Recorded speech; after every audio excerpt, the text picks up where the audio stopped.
Hi, Josh. Hey, Jim. Hey, hey, I just wanted to take you back to Sunday night, and when Matt got into that groove where he completed 19 straight, do you kind of feed off that rhythm as well, and do you build confidence as a play caller when he's in a mood like that, or is that just a crazy idea? I I think you certainly feel the rhythm of the game as a play caller, and whatever you're having success with, I certainly would hope that I'm in tune with that.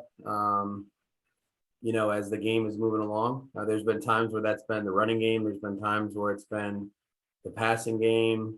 Um, and it could be different elements of either one of those things. Quick passes, play actions, tempo, outside runs, inside runs, what have you. Um, but it definitely affects your, what you want to do and what you feel, I would say, best about doing going forward. And so the other night, certainly he kind of found a rhythm there. We found a rhythm offensively in that regard. And, in games like that, you just try to kind of do what you think is best at that point in time to try to win the game. Thanks, Josh. Yep. Next question, Phil Perry, followed by Evan Lazar. Hey, Josh, how's it going? Good, Phil. How you doing? Good, thanks. I wanted to ask you about something that was said on the broadcast the other night. Chris Collinsworth had a comment that was, that you guys as a team are going through two things where you're trying to develop a young quarterback, but you're also trying to win games. And I just wanted to ask you, are those two things ever in conflict? And conflict may be too strong a word, but is it hard to do both for some reason, whether it's the time you have to spend with a young quarterback to develop them the way you want to, and maybe it takes time away from game planning? I just wanted to pose that to you. Or those two ideas, are they ever competing? Not in my mind. I think we're trying to win the game first and foremost, and developing the players every day that we're with them is part of our responsibility. And so I think that, any young player has a lot to learn. That's, I would say, common for any position. And so I think if you're playing with young players in any spot, offensive line, running back, quarterback, defense, whatever it may be, there's certain decisions you might have to make during the course of the week that, maybe there's certain people aren't ready to do certain things yet. Maybe they are ready to do certain things. I don't know. Depends on the person you're talking about. But our goal every week is not to worry about, at the end of the week saying, well, we, incrementally improved in certain areas with certain players. We hope we do that every week. Our goal is to win the game, and whatever we need to do with the group that we're going to put on the field on game day, that's the best decisions that we can try to make as we go through the week to try to put our team in best position to win. So hopefully we're developing each man every day. That's our job. I feel confident that we try to do that every day, along with, doing every decision we make, everything we do at practice, all the things we do in the meetings leading up to the game, and then everything we do on game day is with the goal of trying to win the game. Thanks, Josh. Yep. Next question, Evan Lazar, followed by Mike Giardi. Hey, Josh, how you doing? Good, Evan. How you doing? I'm doing well. I wanted to ask you, when you have so many new pieces offensively, rookie quarterback, all that kind of stuff, does it take time for you personally to learn, and maybe it does in general, regardless of all that, to learn what you guys are good at as an offense and kind of figure out what's working and how does that process kind of go for you personally? Yeah, I mean, I think you're always trying to evaluate what your team is strong in and what they may need more work on. I don't think I would be doing my job properly if I wasn't trying to evaluate that each day, each week. And again, I think you start the season in a certain place every year where you feel like you've worked on fundamentals and core techniques you're going to need to try to last yourself throughout the course of the season. And you feel like you have a certain number of things schematically that you feel like and you can do. And at the same time, each year there is a evolution of your team, of your players, of your scheme, to where you feel like you arrive at the best place you could as the season goes on. Not saying that coaches don't want to arrive there in August, because I know sometimes we do.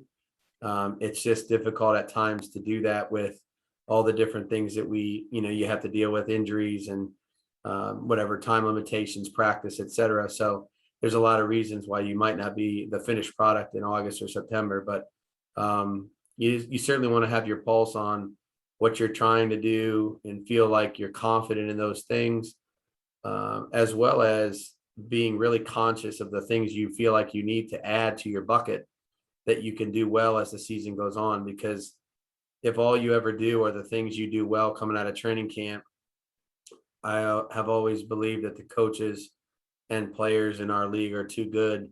Eventually they'll figure out a way to slow those things down, and then you're going to have to make another move on the chessboard. So, you want to know what you're good at. You also want to continue to add things to it and develop your team and evolve as the season goes on to hopefully give yourself the best chance to play your best down the stretch. Just really quickly, we saw you guys run a few plays that looked like RPOs on Sunday night against the Bucs, and I was just wondering if you feel like that could be something that you might expand on here moving forward. We've always kind of had some of those things available to us. I mean, depending on the team, the looks, etc. Some of them might have looked like it in the past and not been thrown. Some of them might have been thrown and not look like runs, but I think there's an element of that probably in most of the teams in the National Football League's offensive arsenal.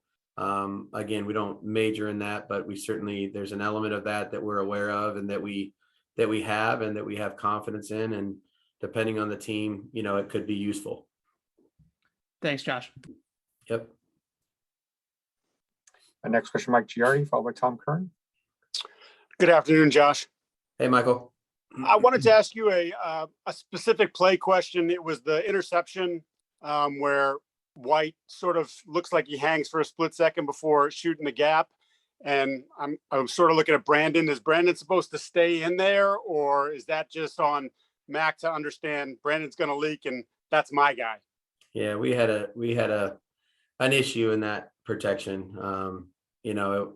Certainly the thing I'd say about that is we have to do a good job offensively of making sure we communicate, clearly before the ball snap. And that's number one on every pass play, so that we're all working together towards the same people that we're supposed to be blocking. And so, like I said, I'll take responsibility. We have to do a better job as a unit, quarterback, offensive line, running back, whoever's in protection. We got to know who we're responsible for and take care of those guys when they present themselves as blitzers. So, we certainly we can do better than that, and we need to do better than that. And quickly, just as a philosophical question, obviously no one's had any success running against the Bucs. You guys did try to do some with that, but do you go into it going, look, if this doesn't work, we still have to dabble in it at least to keep them honest in that regard? Yeah, I mean, I've never really wanted to be. I never want to be one-dimensional. I don't think we ever do here. I mean, there's certainly been games in the past that we can all point to that we could say we probably didn't give it much of a chance and then went ahead and leaned on the passing game. But I would say, as a rule of thumb, that is not a sustainable method of playing offense. So, I'm always trying to find ways to do that. Our staff is always trying to find ways to do that, regardless of how good the team is in one area or another. I mean, we're going to play other teams that are good in the running game. You just can't, you can't bail on it, every week because somebody makes it difficult. So this league's tough to run the ball in, period. And we got to do better than what we did on Sunday. Thanks, Josh. Mm-hmm. We'll go two final questions, Tom Curran and Bob Sosi. Hey, Josh, two-tiered question. Kind of jumps off of Mike.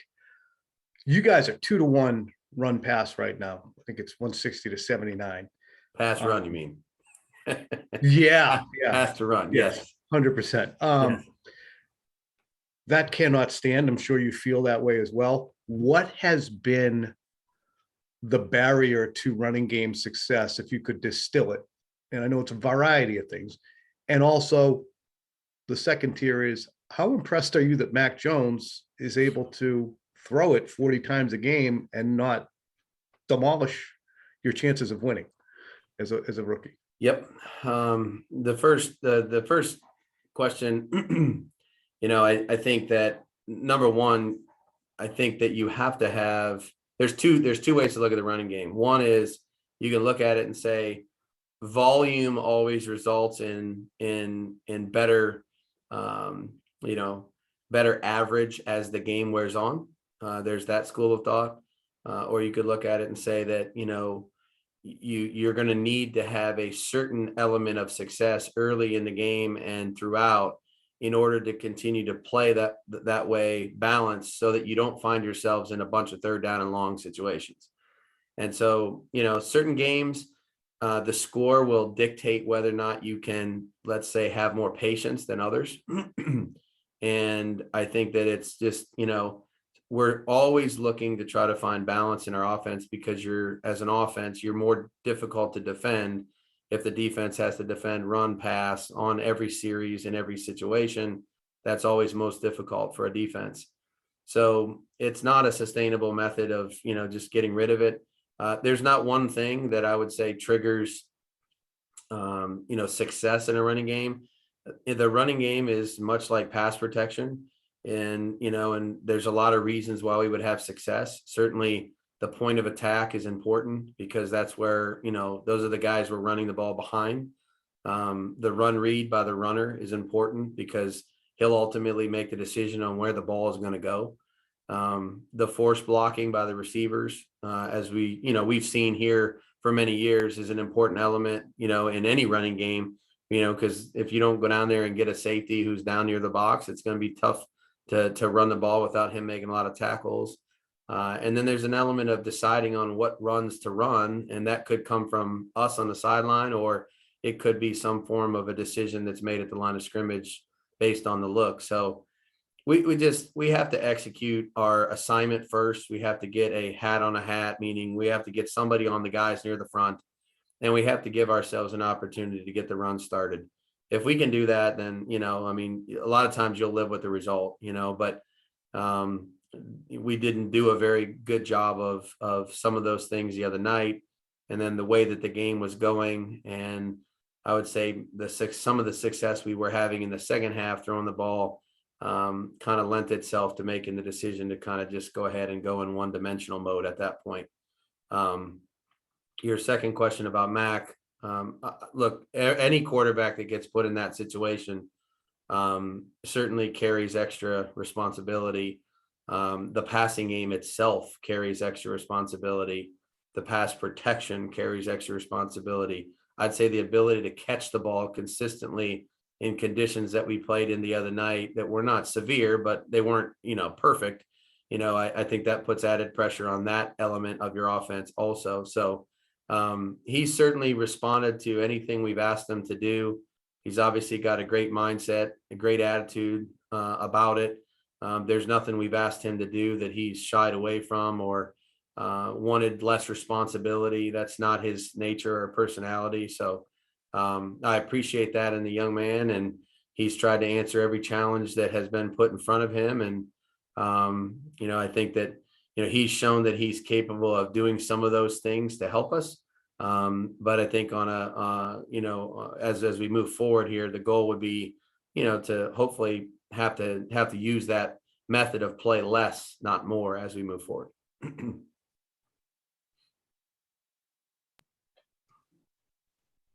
Looks like Bob Sosi, you'll have the last question.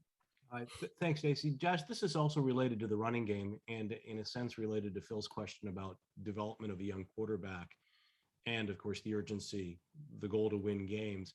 You've got a couple of young running backs, who are going through the process of learning the nuances, pass protection in particular, and they've had issues with ball security in their brief appearances. How has that, complicated that effort to not only develop them, but to add them to the mix in order to win games, given the urgency, each week? Yeah, there's there's nothing more important than the ball. And so I think that sometimes, as we all have learned as parents, and we probably all learned as children as well, some of the best lessons you learn come through some adversities that you have to go through and face. And I would say that this is not the first time we've had a back, put the ball on the ground and then have to respond to it. And so I've had more than a few that have done that in their career. And look, the nature of the position is they have the ball more than any other player on the field other than the quarterback. So a lot of times they're going to have an opportunity to, at some point over multiple carries, end up with somebody trying to punch or strip at the football. So, these are hard lessons to learn at times, but also I would say necessary for their growth and development. We know how important turnovers are to wins and losses in our league, and they have to respect that part of their job, which I know they do. But I think now that you go through a few situations where, it could impact the team in a negative situation in the game, you hope that really resonates with them as they move forward and practice and work on those techniques and fundamentals that are obviously going to be paramount to those players playing a big role as we move forward. So I still have a lot of confidence in those guys. Believe me, every back that I've ever coached has fumbled. And so at some point or other, their ball security will cross over into the, really, really safe, secure zone. And sometimes it takes a few of these situations to get it there. So we'll continue to work really hard on it every single week. We do every day. We do ball security drills every day, and we'll continue to do that. But all the players that have gone through this have responded the right way. And I know the two young guys that you're referring to have great attitudes about it, and they'll handle their business and approach it the right way as well. And just very quickly, I know you've had experience and you've seen that Kevin Falk is a great example of a guy that overcame those issues early. Is it harder for young players in a sense because they don't have the physical contact in training camp, the number of padded practices, the number of hits, the intense live reps that guys might have gotten 10, 20 years ago? I mean, there's probably a number of things that are different because of the lack of contact. Certainly that could be one of the things that, is impactful, but look, the one thing I'd say is every team's the same. Mm-hmm. So it's not like there's 29 other teams that are hitting each other and stripping the ball away in pads more than we are. So, we have to work within the parameters that we have. There's no excuse for dropping the ball on the ground. And like I said, we do enough drills, we do enough things in camp throughout the course of the summer, playing preseason games and all that to get ourselves ready to go and to not put it on the ground. So you just have to, there's got to be nothing more important than the ball. When we hold the ball in our hands, we hold the fortune of the entire team in it with it. And so we have to do a good job of respecting how critical that is when we're the one that possesses it. Josh, thank you. Yeah. Sorry, Alex, we went way over on our time, so I'm going to go ahead and stop it there. Thank you very much, Josh. Okay. Thanks, guys. Have a good day.